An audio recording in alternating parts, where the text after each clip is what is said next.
Hi friends, welcome to Teja all in one. మీరు ఎవరైనా కొత్తగా నా ఛానల్ చూస్తుంటే ప్లీజ్ సబ్స్క్రైబ్ చేయండి. ఈరోజు మా హోమ్ గార్డెన్లో ఉన్న కెలాడియం ప్లాంట్ గురించి మీకు వివరంగా చెప్పడానికి ఈ వ్లాగ్ చేస్తున్నాను.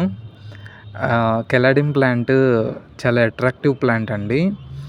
అసలు ఆర్నమెంటల్ ప్లాంట్స్లో ఇది మొదటి రకంలో ఉంటుందని చెప్పుకోవచ్చు.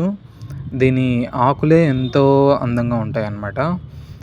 చూస్తున్నారు కదా, ఆకులు ఎంత వెరిగేటెడ్ వెరైటీ అనమాట. ఇది ఆకులు ఎంత అందంగా ఉన్నాయో చూడండి, బ్రైట్ కలర్స్తో green edges and pink mixed colour అనమాట. ఇది కెలాడియంలో చాలా రకాల రంగులు ఉంటాయండి. ఆకులు ట్రాన్స్పరెంట్గా ఉండే వెరైటీస్ కూడా ఉంటాయి. వైట్ ఉంటాయి, గ్రీన్ ఉంటాయి, గ్రీన్లో వైట్ మిక్స్ ఉంటాయి, పింక్ అండ్ గ్రీన్ మిక్స్ ఉంటాయి, అలా అనమాట. నా దగ్గర ఈ వెరైటీ ఉంది. కెలాడియము దుంపలతో ప్రాపగేట్ చేస్తారండి. దుంపలు ఉంటాయి అన్నమాట.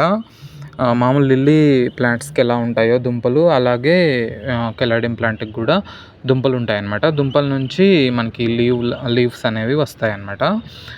దుంపలు మనము నాటుకుంటే దుంపల నుంచి మొక్కలు అనేవి వస్తాయి అన్నమాట. అలాగే పిలకలు పెడతాయి. అంటే దుంప పెద్దదైన తర్వాత పక్క నుంచి పిలకలు పెట్టడం స్టార్ట్ అవుతుంది అన్నమాట.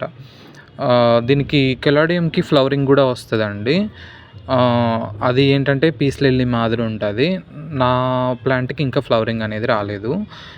వన్స్ ఫ్లవరింగ్ స్టార్ట్ అయినప్పటి నుంచి దుంపలు కూడా మల్టిపుల్గా డెవలప్ అవ్వడం స్టార్ట్ అవుతుంది అన్నమాట.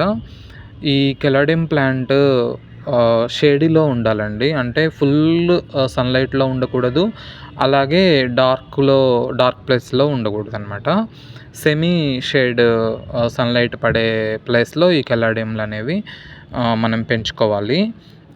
పెద్ద పెద్ద చెట్ల కింద నీడలో అట్లా పెంచుకోవాలన్నమాట. సబ్స్క్రైబ్ చేయండి, లైక్ చేయండి, షేర్ చేయండి. Thanks for watching.